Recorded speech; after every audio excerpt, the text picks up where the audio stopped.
Go. Hey, welcome to the Legendary League Legends podcast here. How's it going, fellas? Doing all right, Anthony, Matt? Hello, friend. Hey.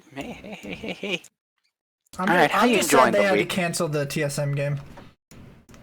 Oh, they had to cancel the TSM. What happened? Something happened after I Game have 4. A lot of notes about this. What? Something happened after Game 4, and the whole thing got shut down. It was crazy.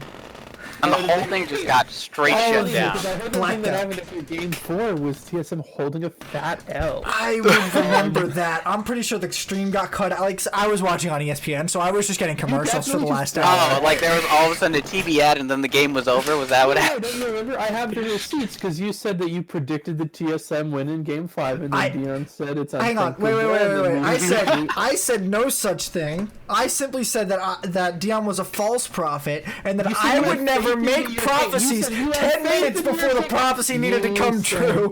You said you had faith in your king, and then your team lost very badly. Wait, faith and prophecies are not the same thing. Let's be very clear about this.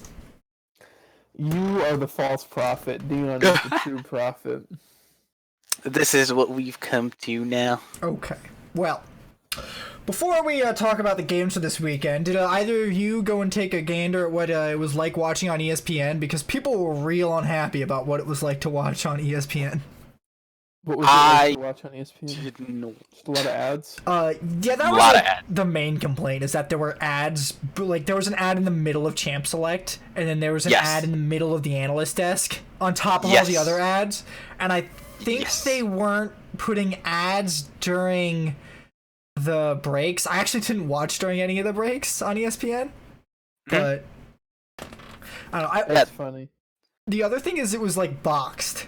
Like, they had the ESPN ticker running at the bottom, and then they boxed the content above it, and it was so weird. It had like bars in the I was completely fine with that, but the ads drove me crazy because it would be double dipping on like the same ads. So it would be like, oh hey, here's the State Farm League of Legends ads, and here's the normal State Farm TV ad. What the? I did not like that. I did not like that's just the internet ads to the stream ads. The ads you got were ESPN. They had nothing to do with Riot, basically.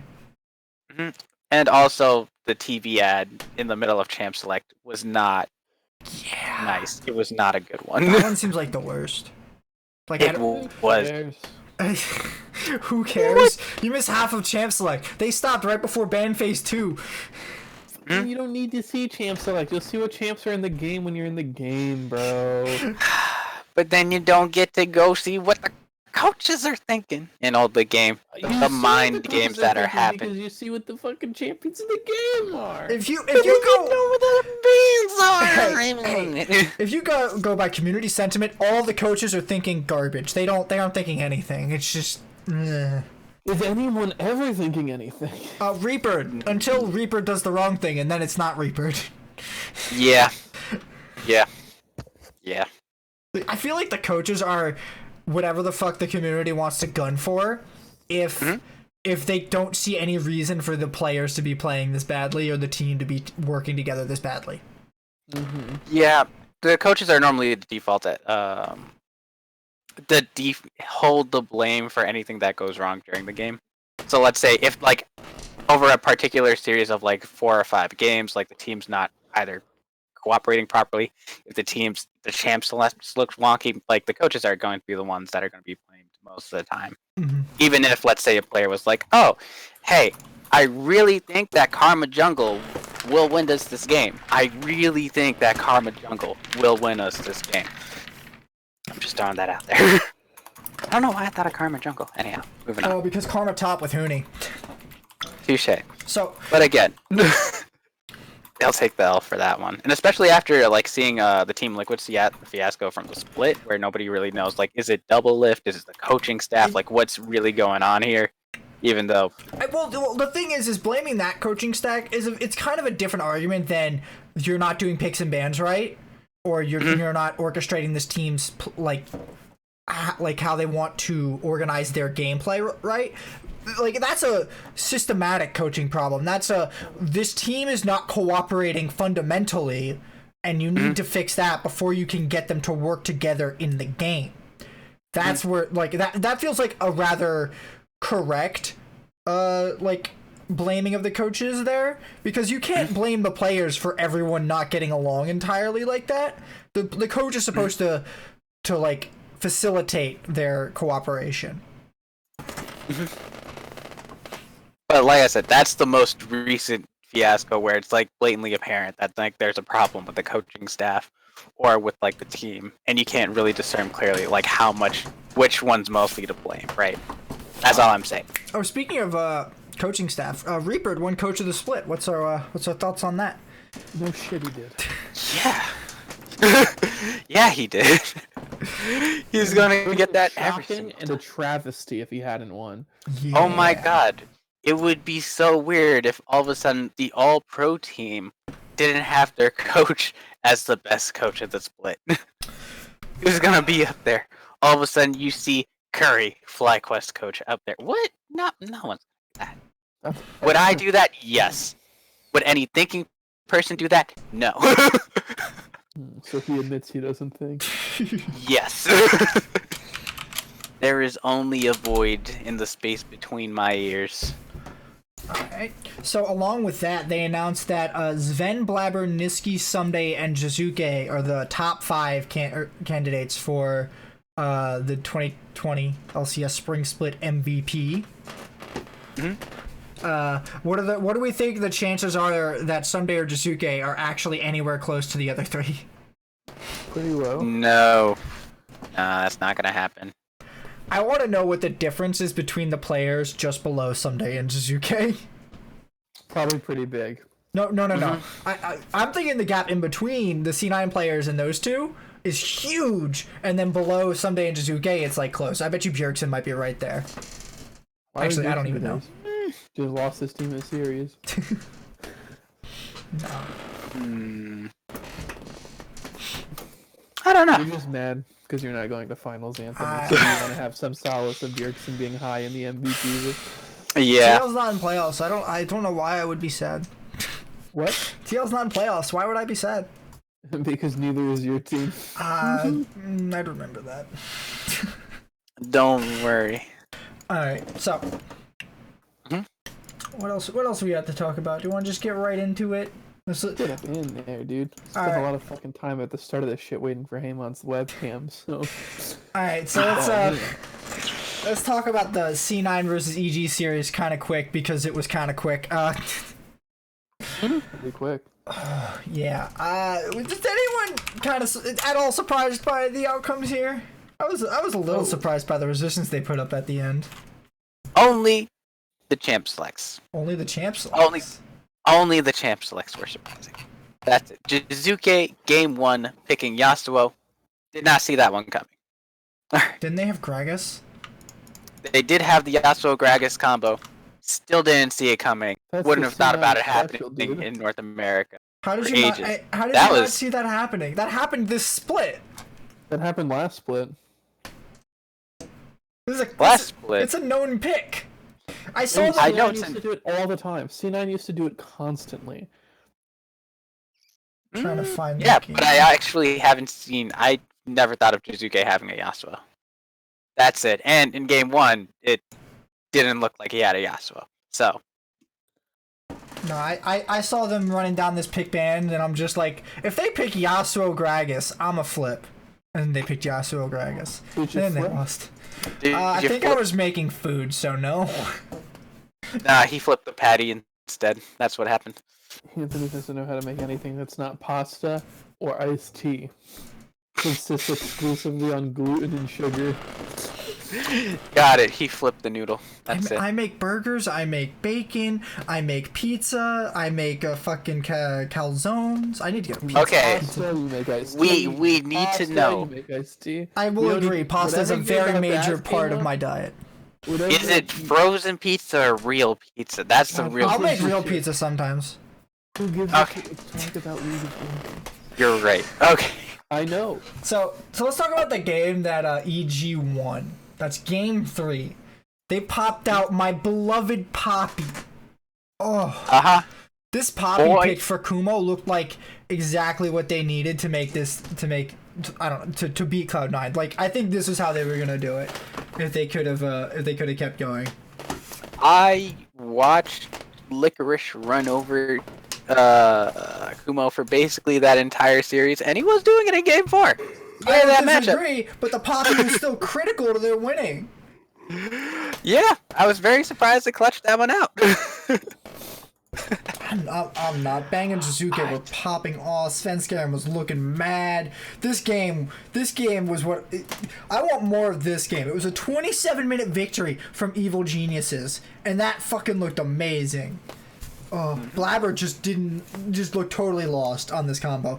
I think this kind of more shows how hard Pantheon Talia is to execute. Mm-hmm. But C9 lost to EG in a way that TSM didn't lose when they ran this combo. Because when TSM ran this combo, they lost at 60 minutes. Because they were better players. They're a better team than the teams they played. I think, was this against EG or was it against Immortals? But they couldn't execute their comp fast enough. So they're running on a comp that stops progressing at 30 minutes for an extra 20. No, they ran that versus FlyQuest, and then what wound up happening... Yeah, because PoE was basically just holding it down mid lane. You're right. I'm thinking of the TSM versus FlyQuest game that they ran it, though. Yes. That's all.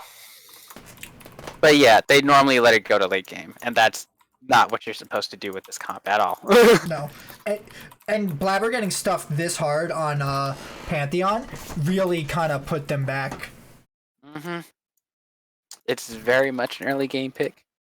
Can just go straight into the enemy jungler with proper support in the early game, but otherwise doesn't clear that fast. It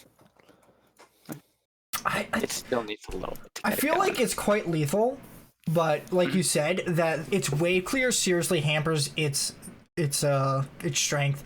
And if you need to learn how to path around that properly and create a deficit for the enemy jungler that your lack of wave clear.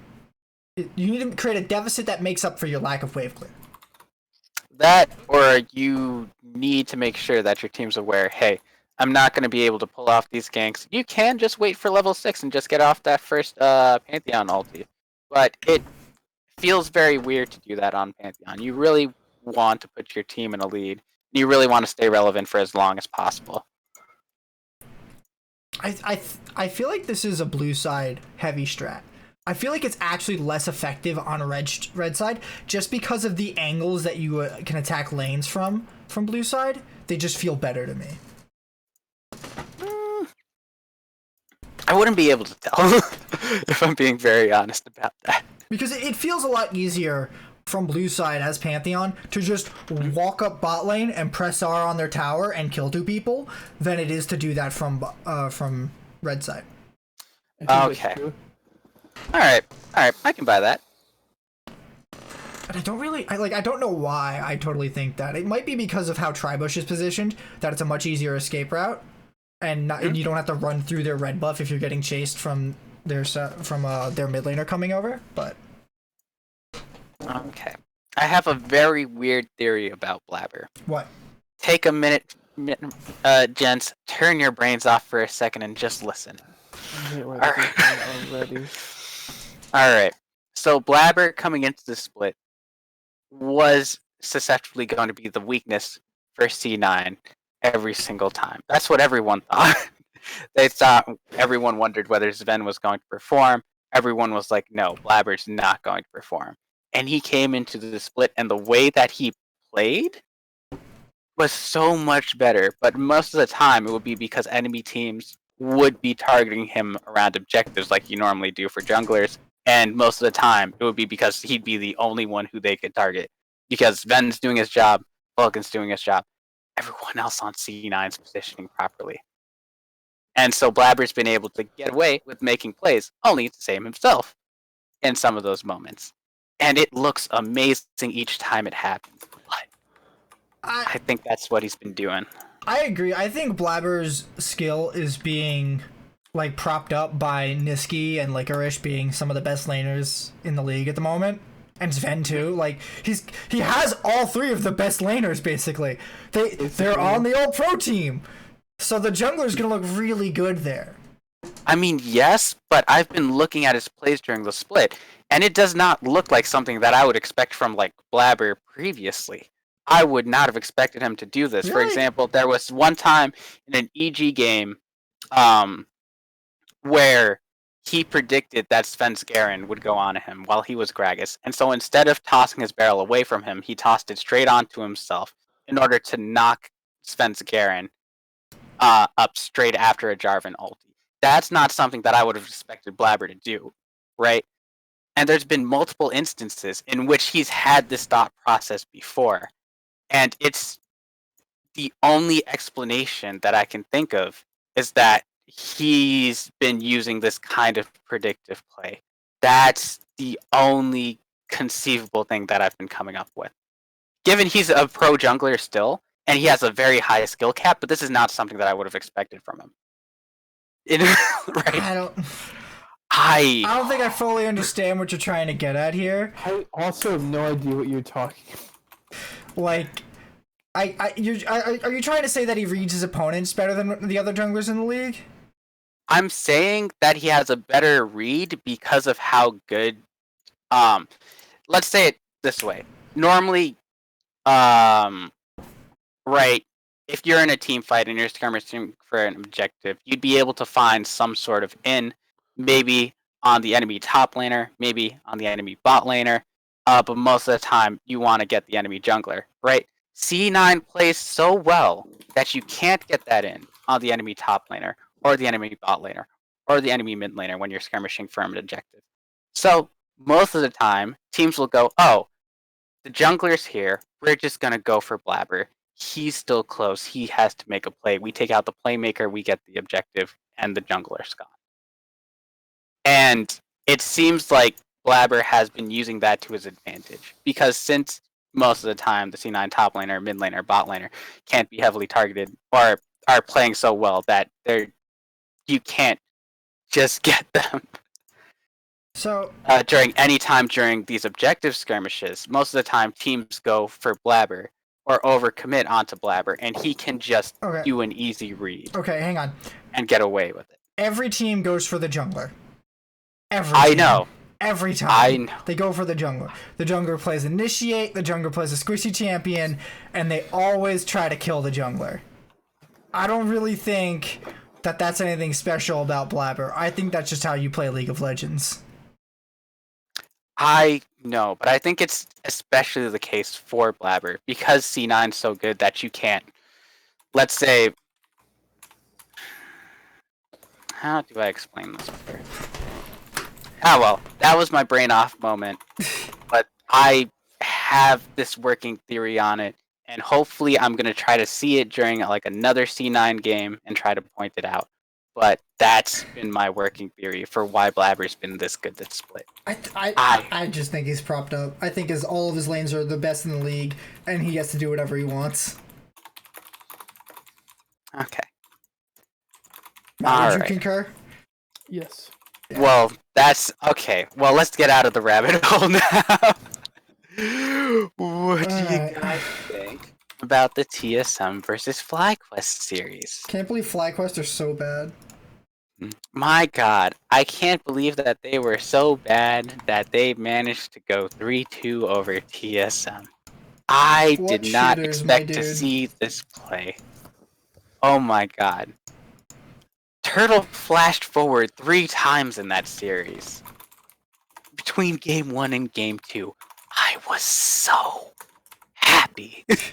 This was a full 5-head. The entire time during the split, it looked like it was FlyQuest was like, oh, it's Ignar, PoE, Santorin. But now they have Solo, who's looking like a 4-lane player, who can actually like hold his lane and not lose out against most people, or at least go even.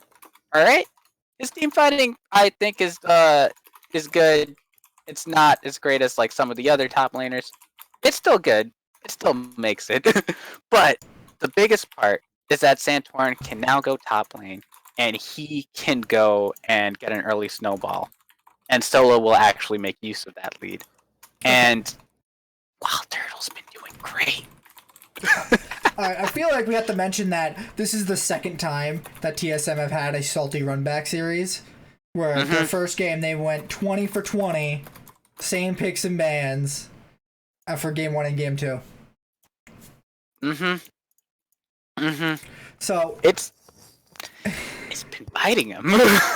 So with that, here's the problem though, is that means that TSM are running bad drafts twice. And then doing it again. They're picking badly and then going, you know, I'll fucking do it again. I'll get in there. I'll int again, boys. What do you want, Reggie? Anything for you. Oh my god. So that's like the biggest question mark with TSM for me right now is why the fuck is this a problem? You should be able to win these salty runbacks. If you won game 1, you should be able to win game 2. And I think what's happened both times is the jungler has alternated their early game plan, which really kind of stuffed whatever TSM was doing. So I guess that TSM should probably also be able to run a different early game plan or scout out to learn that the enemy team is running a different early game plan, because I didn't notice TSM's early game change at all. Besides the fact that they lost the second ones. They seem to have like a lack of adaptability within games, which I dislike. Like if they fall behind, it doesn't seem like they have a cohesive plan in order to get back into the game, or like a viable plan, which is this is blatantly apparent during game 5. But if we're talking about games 1 and games 2, I don't think that Dardoch really changed his path. I don't think that they tried to like involve Bio more or do anything around that, play around the bot lane a bit. I don't know. The crazy part is that in game 1, TSM had Infernal Soul, and it looked like the only reason that they won that, right, during the last few minutes, was because FlyQuest messed up and thought they could finish off the game earlier, right? TSM with Infernal Soul did not look like they could have beat FlyQuest in the full-on 5v5. Well, they probably couldn't, because have you ever tried to team fight a level 18 Orianna, Gangplank, and Xayah with Victor, Aatrox, and Aphelios? Like, that's not a better team fight. And Dardoch's playing full tank Jarvan, who goes in and dies every time. Slowly, though. Slowly, yeah. But that's what I'm saying. There's not trying to like, all right, we're gonna segment this fight into like 2v2s or like 3v3s instead of taking on a full 5v5.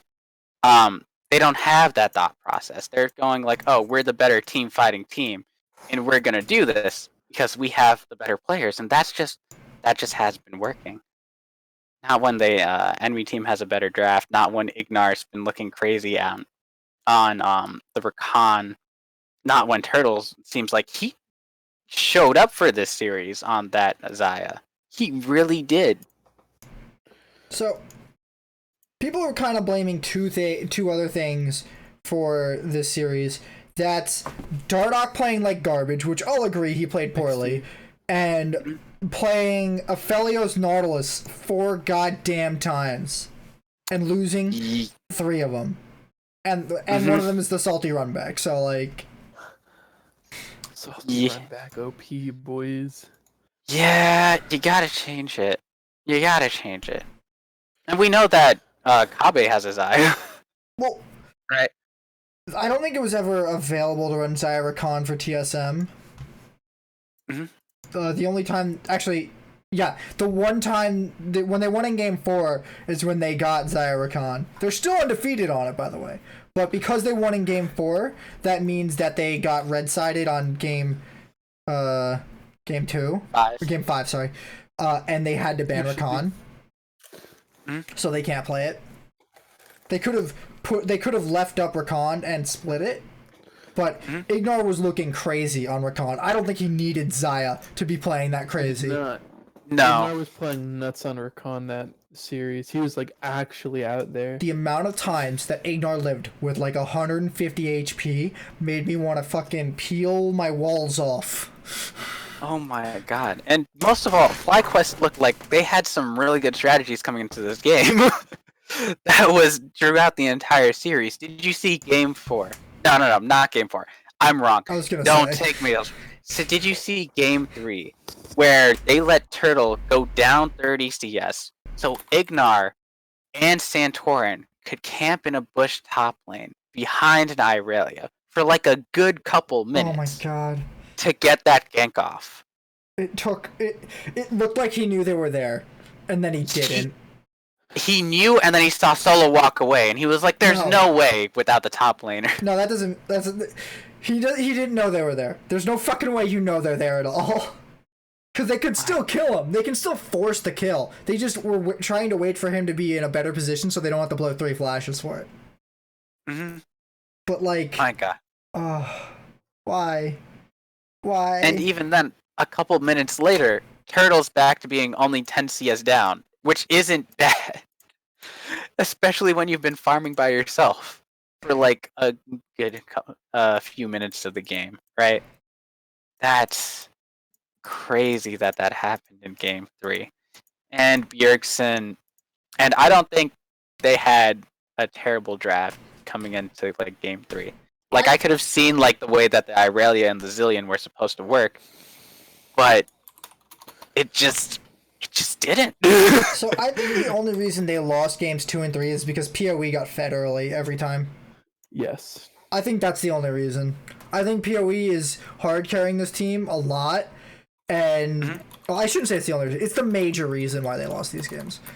But I think if you put any other mid laner who isn't Jizuke or Niski on this team, TSM probably win, hands down, without even trying.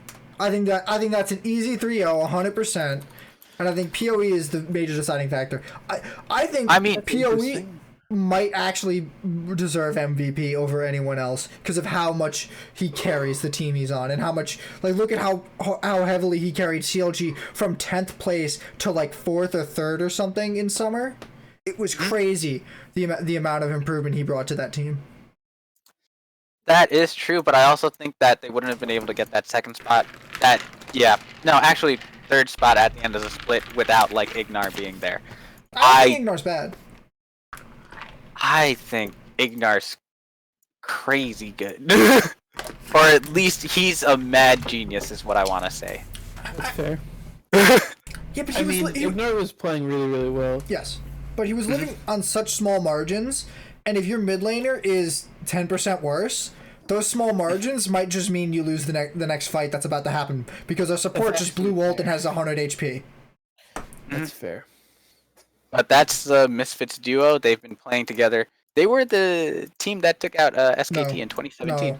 Was it? No, they were making a miracle run, and then they got knocked down. Was PoE on that team?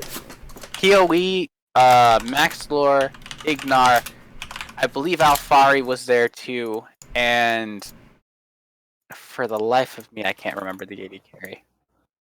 Wild Turtle. It was Alfari, Maxlore, PoE, Hansama, Ignar. Okay. So, you know, they know each other.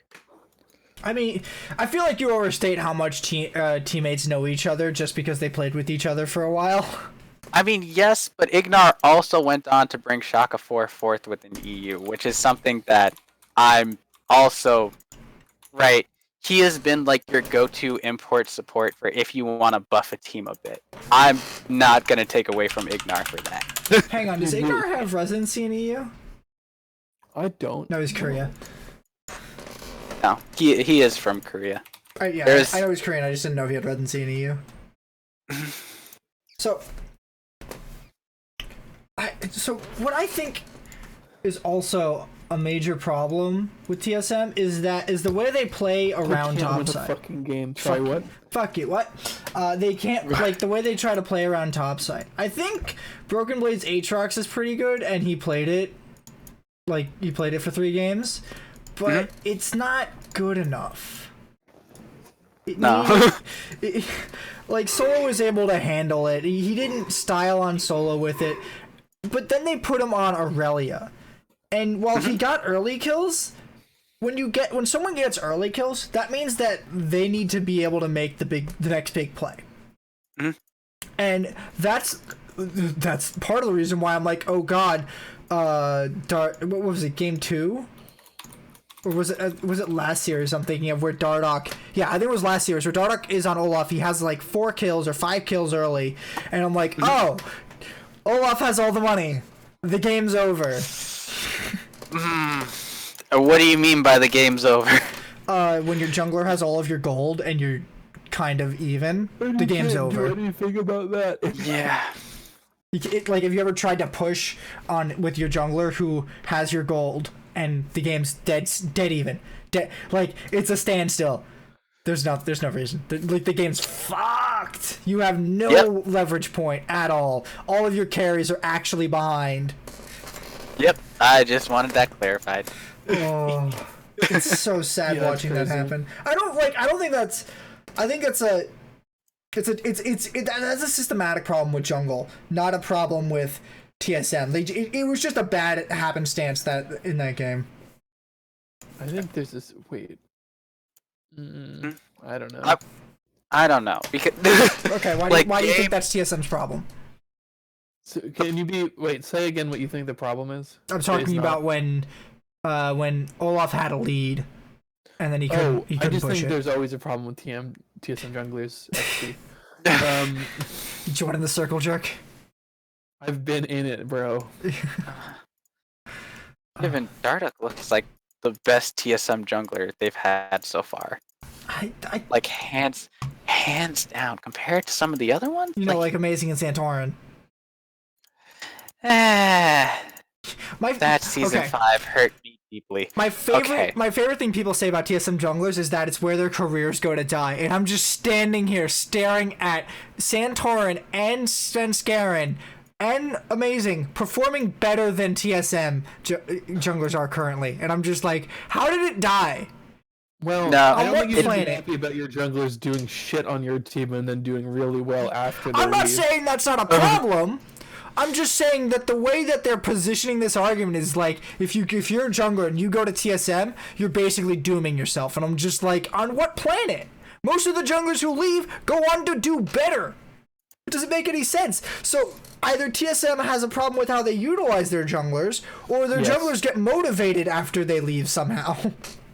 It's the first one. Because a lot of stress relief. It was just a game-specific issue of what happens when your jungler gets too big of a lead or too much of their resources and not anyone on an early champ. Like not an exceptionally carry champion, and the rest of the team just can't catch up, and the resources, they're just too even. Just translates to a rough mid game. Hard in the late game is hard. I mean, you have that on Kindred. You should be set. Your late game is locked the fuck in. You're going in. You're ready to put this shit together. But nah. Olaf can't do that. Olaf is so hard to carry on because an actual organized team will just melt his ass as soon as he walks at him. Yeah, they'll be like, oh, Olaf's running at us. Aw, man, I guess we gotta kite him. Olaf Kale seems like a great combo. I want more people to run Kale mid, but I feel like it's a sitting duck. Oh yeah, proper junglers will just destroy it. It also requires too much farm, and mid lane needs to leave too much. Yep. Not if you play it right. Alright. So, would you like to talk about Game 5? No, I want to talk about Game 4. We want to talk about Game 5 and roast Anthony's money. I want to talk about Game 4 for another quick second, because Renekton's release is fucking insane. It applies so much pressure, and I feel like that was the best strategy TSM pulled out. And not only did they apply pressure top lane, somehow half of the kills went to Bjergsen on Sylas. Yep. Like, how the fuck does that happen? He caught PoE on a roam. TSM looked very prepared and very awake in this game. They were like, alright, there was a time when PoE ganked top lane, right? After, it was him, Santorin, my god, I'm forgetting what solo was playing that game. Santorin on the Pantheon. Aatrox. Okay, he was playing. Okay, they did the Renekton Elise gank. They got Aatrox, and then Santorin and PoE are coming up to try to clean up some kills. PoE flashed W's into the Renekton's face, and he gets stunned because there is an empowered Renekton W there. No, he dies yes. because he's in range of turret. If he's not in range of turret, he's fine, and he kills him. I mean, yes, but also straight immediate stun on him as soon as he dashes in. Bjergsen comes around, cleans up the kill. It was a good thing to see from TSM that game. And the Blitzcrank from Ignar, not super impactful. The Blitzcrank from Ignar was an interesting choice. He loves that champion, and I know. This Every is not. Loves it, but it's not always the pick. Did anybody see Bjergsen take Kalista ult? No, I didn't. I'm just sitting here thinking, how do we use this right? Does he put it on Broken Blade, or does he put it on Dardoch, or does he put it on Biofrost? I don't. He definitely puts it on Bio, so I can't tell you. I mean, either Bio or Renekton. It's one or the two. What was Bio playing? This is the Zyrakan game. Haymon is lagging out. Remember him playing roboted. Oh no. Alright, you're back. Okay. Yeah, so he was playing Rakan. Yeah, sure, you can toss it on the Rakan too. That's my thought, is like you have Rakan, press R, then you just chuck him in, and then he just W's on the back line. Yeah, pretty much. You can get through a whole fight with it. You get 2 free engages. It's great. Yeah, it's pretty good. I didn't notice if he bound somebody at the beginning of the game. Well, it's unfortunate that we did not see the Ballista combo work out for FlyQuest that game. Didn't TSM run it? The Ballista? Last series. In the previous series, I think they ran the Ballista combo. I think they lost the game. I think people just run it because it's a good combo. I don't remember. The only thing I remember from that 100T series was that Cody's son looked amazing and Kabe had a clean Xayah. That's what I remember from that series. I had an okay Xayah. Alright, here's what I want to do with this game. I want everyone to give like their number one reason for why they think TSM won this game. Bjergsen got super far ahead, and there was a lot better jungle mid synergy and pressure. Mm-hmm. They had a very clear game plan going into this one. Just get the Renekton and Elise ahead. And Dardoch's a great jungler. Broken Blade can play Renekton. That's it. Pressure from the top lane. I think that TSM won because FlyQuest didn't sack top lane and just hyper dive bot with LeBlanc and Pantheon. That is fair. They could have just went and attacked a different side lane.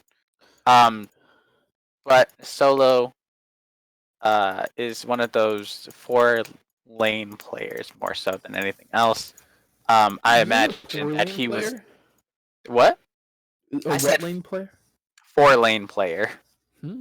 He does like to have his own lead, and he does like to have a bit of agency over his top lane. I mean, they let them pick Renekton Elise. All agency on that top laner is fucking gone. Yes. So I do imagine he was not happy that game. Oh. I feel like this was on FlyQuest entirely. I don't want to say TSM did nothing to deserve this win, because they definitely performed well and they executed their comp correctly, but I think FlyQuest didn't do anything to not let TSM play into their win conditions. And they just kind of sat back as their top side got obliterated. They couldn't really do anything around their top side. They didn't try to like swap them out of it or anything like that. So yeah, I'd say FlyQuest didn't have a good strategy to stop that top lane from bleeding out. Okay, in game 5. Alright, bye. Okay, see you later, dude. Alright, Haymon, walk me through Anthony's blacked out memories. So, first of all, the game starts out 1-1, a little early skirmish. Santorin winds up getting a kill.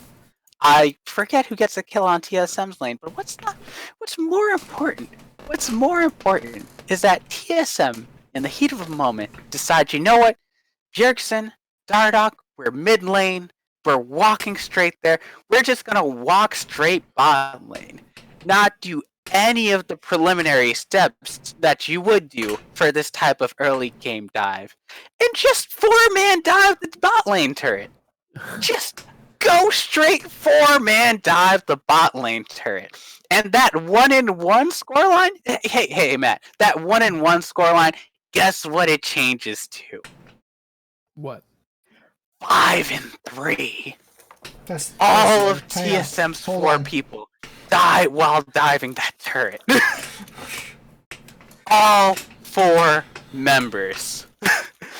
Because Turtle dies, Ignar decides, I'm going to hold the fort, hooks Kabe, keeps him under there, Biofrost dies while underneath that turret, Santorin, the Olaf with the kills on his way, PoE comes up, they clean house. And ever since that point, it's just the PoE show. It's just the Azir. It doesn't matter where you go. The Azir's literally split pushing by himself. Normally, you need someone else to set up vision. You need someone else around. No! He didn't care! No! This was his Shurima empire, and he ran that show. TSM tried. TSM targeted Solo once in the bot lane, right? They managed to get him. And then, in a moment of brilliance, TSM decides, you know what? FlyQuest have the goddamn Rift Herald and Solo's at the 2nd tier top turret. Let's go kill him. Let's send 4 people to the 2nd tier top lane turret just to kill Solo. And FlyQuest goes, what are you doing? I guess we just get an inhib. With the 2nd Rift Herald. And they almost get the mid inhib turret as well. Hey man, this is a great fantasy you're having here, but like, this didn't happen. You're crazy. We have recordings. Oh, you have the tape. There's proof. There's proof. He says. Look. There's proof that UFOs exist too, apparently, but you can't prove that. I will give you. I got the tape. No. I will go deep. I will give you. Wild Turtle did not look like he was having the most. He did not have the most amazing game. That 5th game, he whiffed 3 ultimates, but that's not the problem. All right, that's not it. That's not it. Okay, my man Ignar, in all of his niceness, throws 3 lanterns to Wild Turtle, not to save him, just to save him a little bit of time, just to get him from point A to point B faster.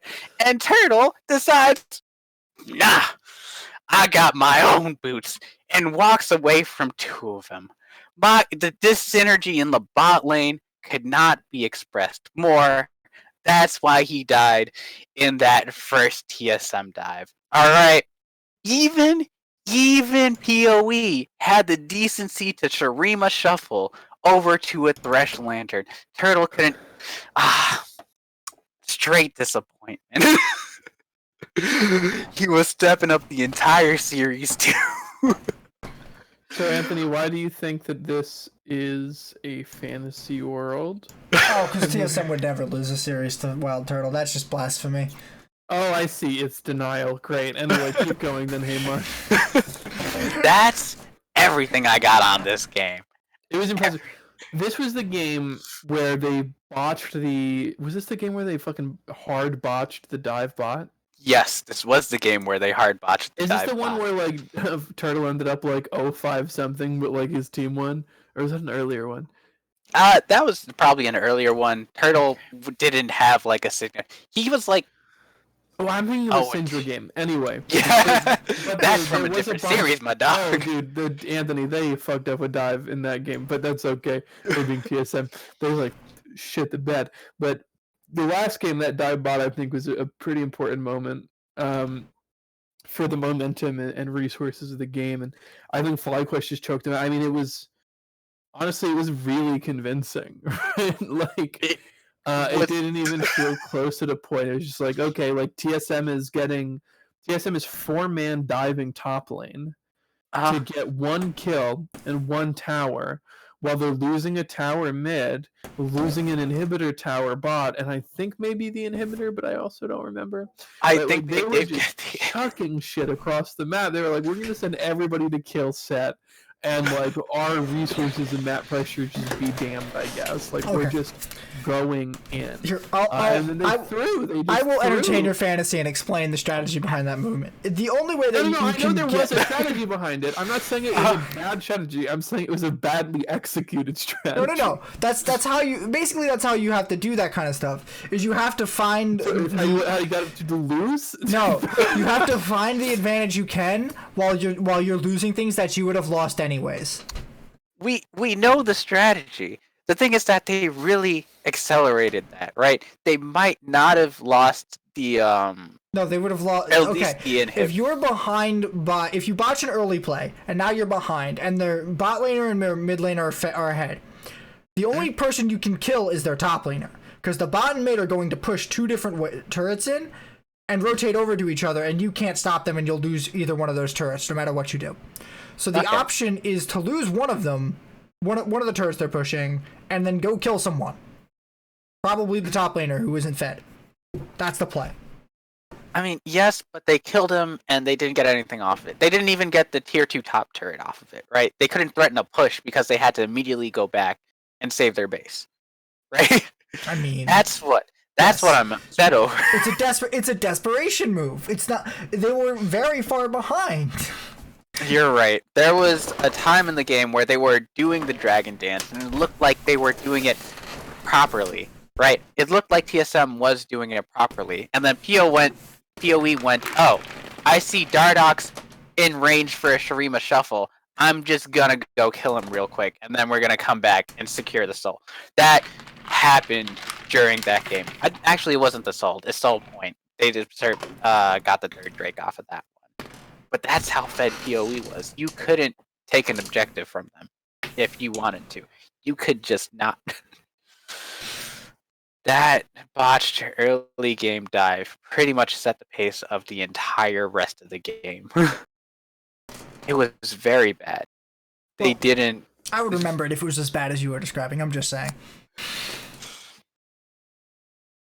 Oh, man. Well, that was basically the entire series. FlyQuest came out ahead. I don't remember that at all. I don't remember that one, not during that broadcast. Must have cut the commercial. You're right, yeah. I was watching on ESPN.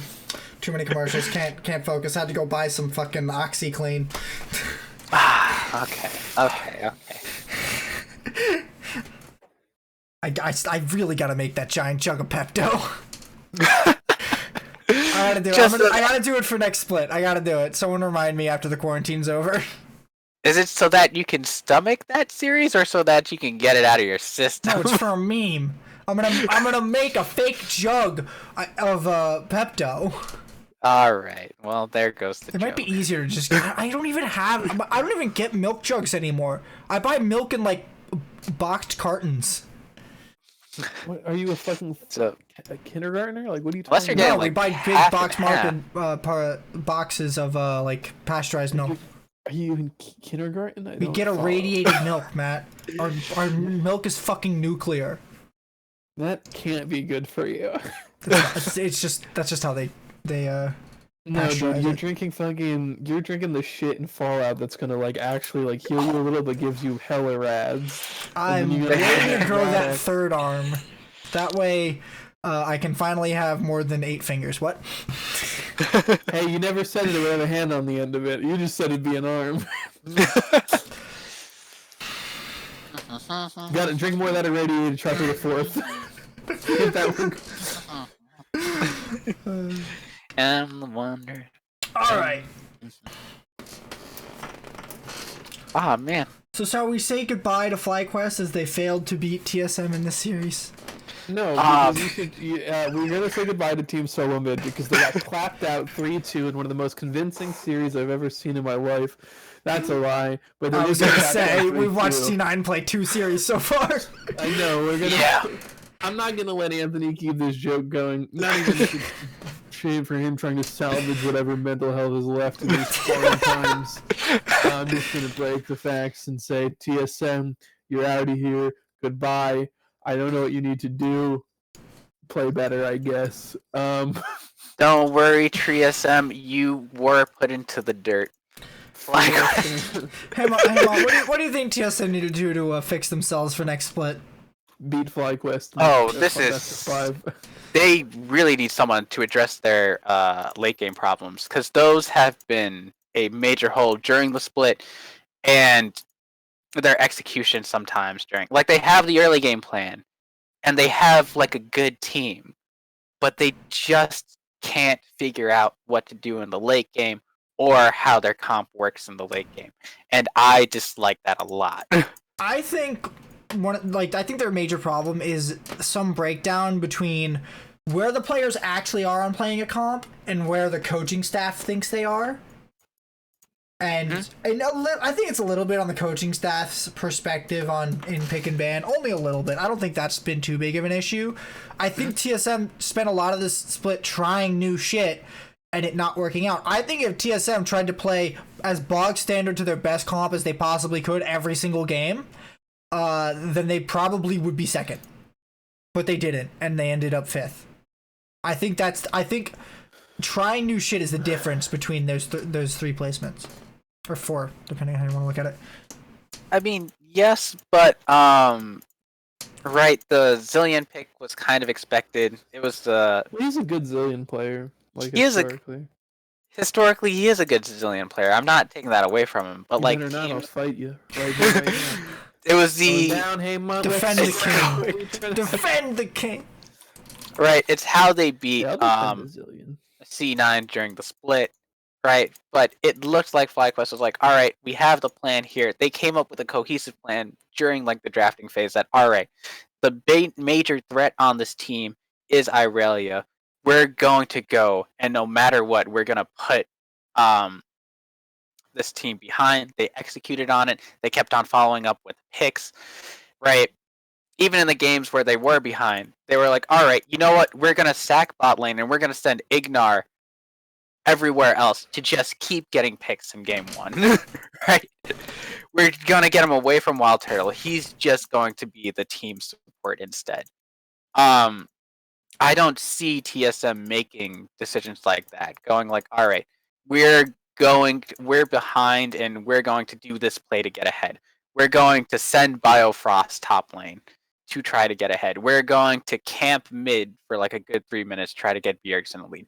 I don't see that from TSM, and I'm very worried about that. I think you're just blind and don't see when that is happening for them and when it can or cannot happen for them.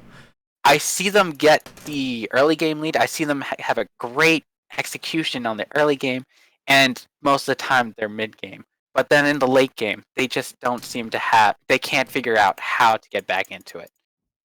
And that's the biggest problem that I've had. So people say that a lot, where their late game is the problem. But people would say that about a lot of teams in the past, and TSM don't look like any of those teams to me. Because in the past they would say a lot of the lower tier teams, like I don't know, this was the Team Coast thing, and up until up until they lose, they're winning. Like a lot of the other older teams would lose because they didn't know how to close out games, or they weren't good enough to close out games against better players. And I'm not getting that same kind of feeling where TSM don't know or they're not good enough to close out games. I feel like that has been predominantly on the champions they've picked and their inability to close the game fast enough. Like, we're not talking about just knowing how to end a game of League of Legends. We're talking about knowing how to slam a game of League of Legends so hard with a comp that turns off like a light switch at 25 minutes. Yeah. Yeah. Just sugar on my drink. But yeah, that's been... I just need them to figure that out.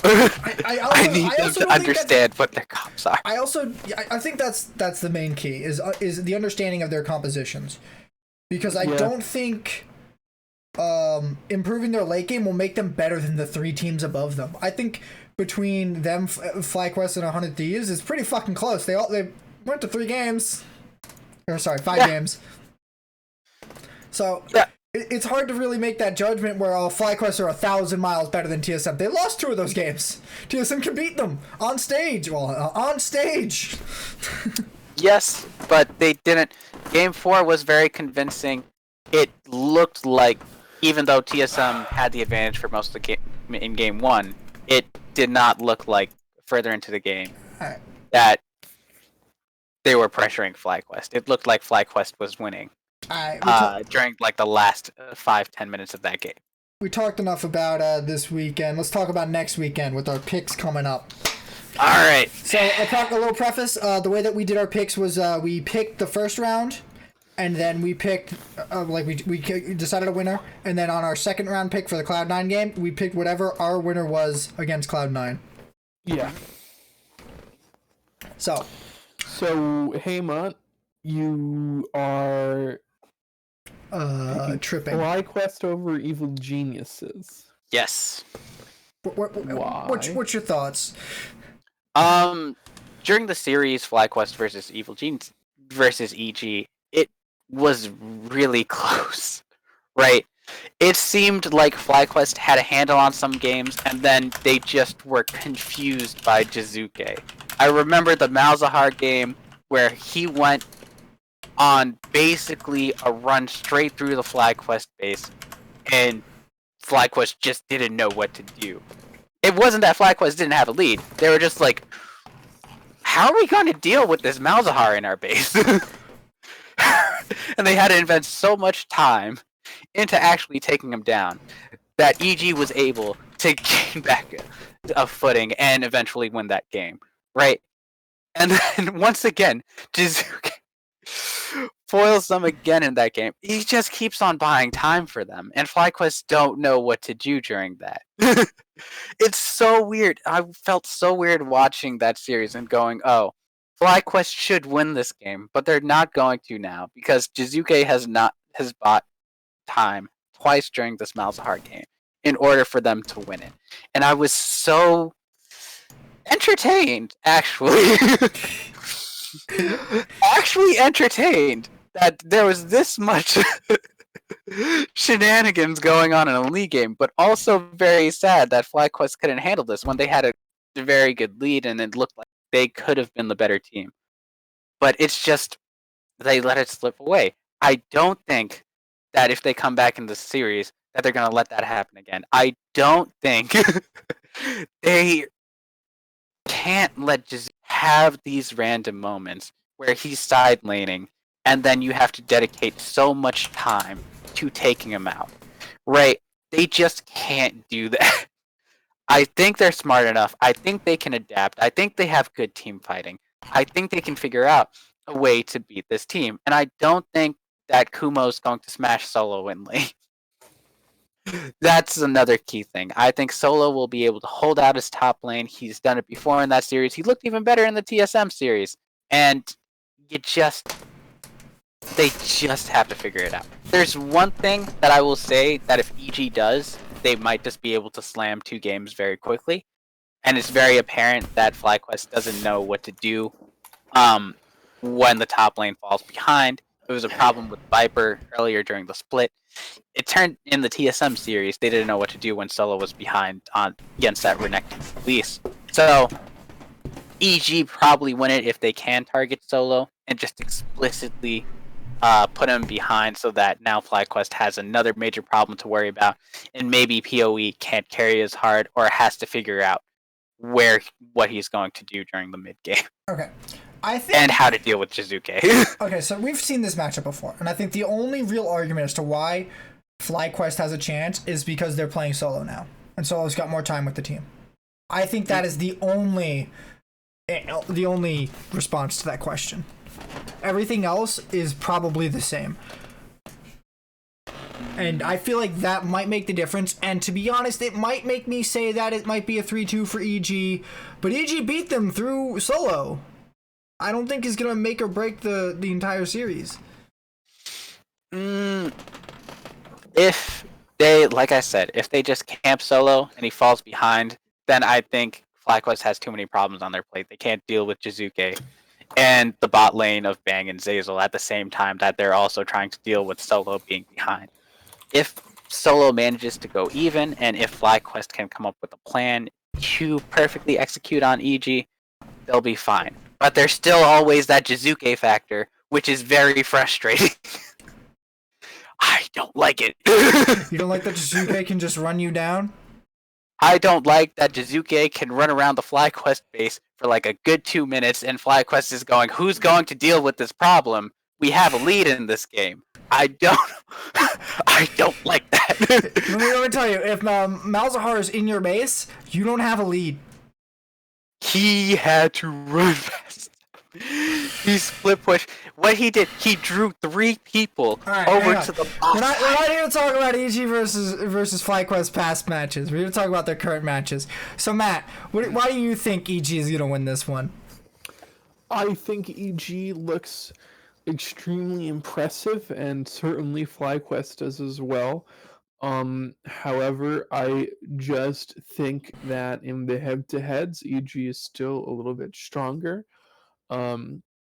I don't think that what happened against TSM was a fluke per se. I'm just wondering if TSM doesn't make the mistakes they make, I don't think FlyQuest wins that series. Right? So I think a big part of the FlyQuest loss or win is certainly they played very well, but it's also predicated on a few mistakes from TSM that I don't think EG is likely to make. EG doesn't seem to have been making the same drafting problems, the same sort of comfort level issues. So I just don't. I see it being a competitive series, but I see EG taking it.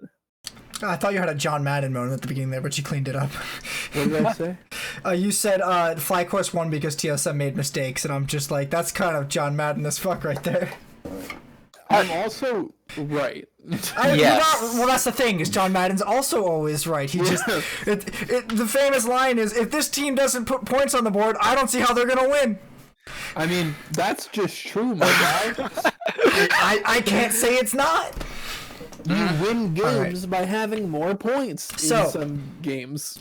We have all predicted Cloud9 are going to win. Oh. Yeah. Is there any... Okay, I don't think we really need to make arguments as to why we think Cloud9 are going to win. So let's try and do this. What are the odds that these teams are going to win versus Cloud9? Oh, I thought you were going to ask me why I didn't make it a 3-0 like you did. No, you're a coward. I know the answer. That's not why. It's because EG took a game last time, and I think they're capable of doing it again. I think they'll show... I actually think they will show more against FlyQuest and have to lose to C9. That's fair.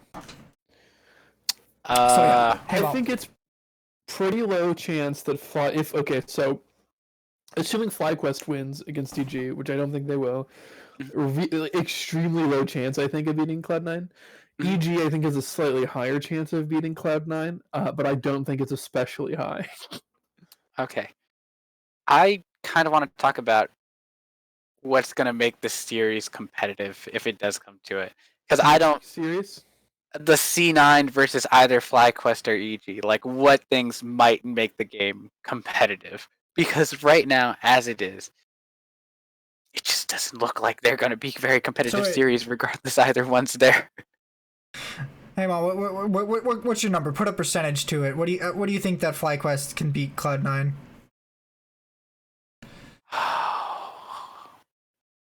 I don't like the number I'm going to say. What's the number? Probably less than 10%. Oof. Which is terrible. Because they haven't looked competitive against C9 during the split. And given they had Viper during that time, fine.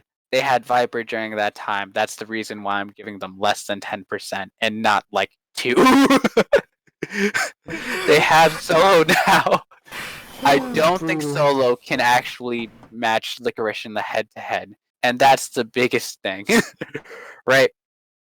I don't think Turtle can match Sven's positioning in the head-to-head or team fighting, even though he did look crazy in the TSM series, because I don't think C9's gonna let him just get away with having Xayah, right? When you only have so many options. Sven and Vulcan can hands down play Xayah Rakan. There's no doubt in my mind that they couldn't. And also, they just don't have to let them get that combination again. Right? We didn't see Turtles Varus look impressive in Game 5. That was TSM botching the game. They don't really have to take away... C9 doesn't have to take anything away from Game 5, right?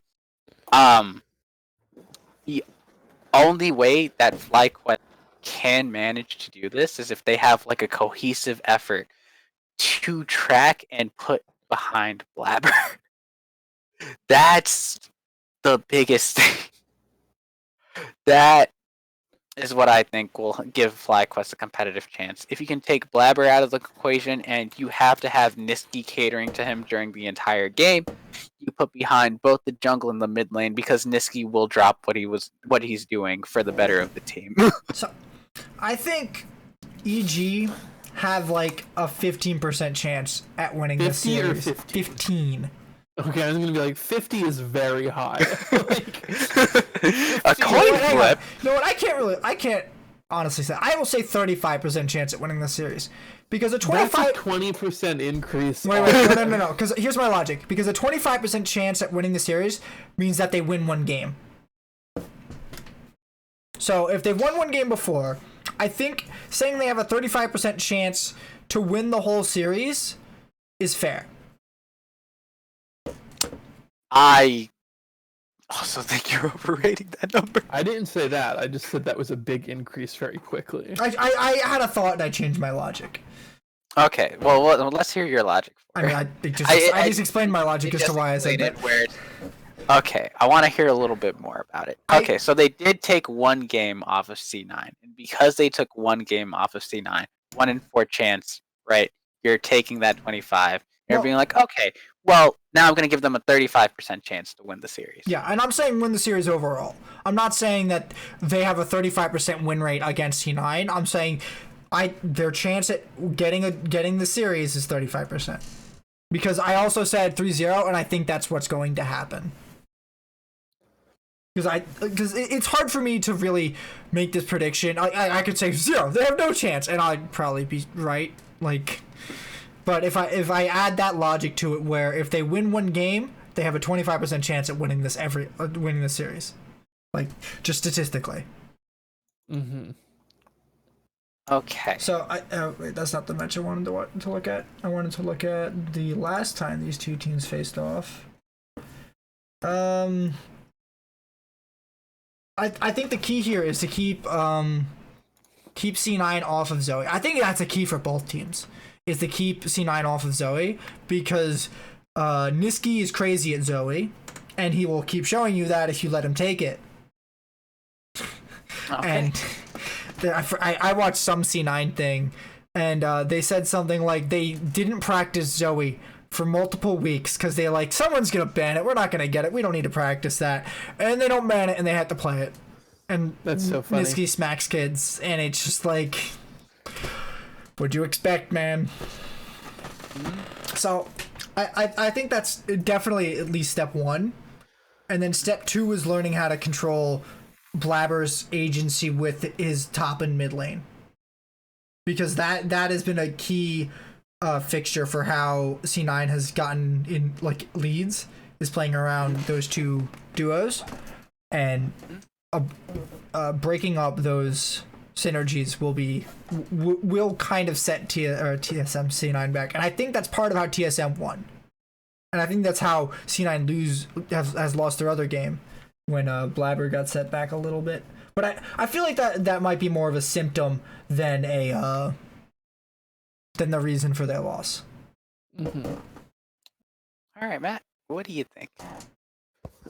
I already said what I thought at the beginning. Yeah, I went first. Yeah. Oh, wow. Where have I been? I don't. Okay. So we want to talk about roles we're looking for head-to-head for fucking. I don't fucking know. I guess mid lane in general. Mid lane looks like the best matchup. Either team. I think PoE versus Niski or Jasuke versus Niski. I thought you were asking me about the EG Fly and then the C9 winner. I mean, all of it. I think the mid lane matchup is the hypest matchup for all of them. I'm looking forward to the jungle matchup in the EG C9 game. Just for the storyline, bro. Santorin versus EG C9. You're right. Okay, that'll be a good conclusion. I mean, but every time it looks like Blabber's had Svenskerin's number. It doesn't look. It feels like it looks like Svenskerin should be in Blabber's head, but it's the other way around. Ah, man. All right. Oh, actually, the bot lane for EG versus C9 or not C9. FlyQuest is looking pretty hype. Wild Turtle versus Bang. Yes, but Wild Turtle showed during that series against TSM that he does have a Xayah, and he's not afraid to use it. The problem is that I'm not so sure about his other picks, and that's worrisome. He put on Varus. His Varus didn't have to show up that game. He could have. It would have made the game a lot more competitive. He did a shitload of those ultimates. He did not hit any of them. He missed 3 ultimates. He was 0 for 3 on the ultimates. You don't take. Just saying. Fair enough. And also, once again, the Lantern synergy, disappointing. All right. But if you think about, we've seen Sven's Varus as well. We've seen Sven's Varus as well, right? And you think about how he has had TP Varus, right? And positionally showed up everywhere that he needs to be, teleported everywhere that it needs to be in order to handle his lane, handle team fights, right? If we think about the difference between that, not only in how he plays his Varus, as well as his general ability to be that TP bot laner, right? I don't think Turtle matches that. FlyQuest's playstyle during most of Split has been, okay, we're going to have PoE, Ignar, and Santorin carry these games. Viper might show up. Turtle needs to farm in a side lane. We need to make sure that he's getting farm. And sometimes that's worked for them, and sometimes that's gotten Turtle killed in a side lane or Santorin killed in a side lane. Right? So I'm still very worried about Turtle. I'm still very worried about Turtle. Do you guys see the FPX skins? Do you know the FPX skins came out? I saw. Well, they're not out, but they're on PBE. Oh, okay. I haven't seen them on PBE. That's actually good news. I didn't know about that. They look kind of cool. I like them. But yeah, I'm railing very hard on Turtle, but it's because even though he looked very good in that FlyQuest series, I still have doubts. You're crazy. All right, Matt, we're out of topics. You wanna take us on home? Yeah, I think that'll do it for what was this, round 2 of the spring split of the LCS playoffs. I don't fucking know. This new format's stupid. I mean, catch us live Tuesdays at 8 p.m. Eastern on twitch.tv/NizzyTV11. Catch the VODs on my YouTube channel, Legendary Podcasts, and have a nice day. All right.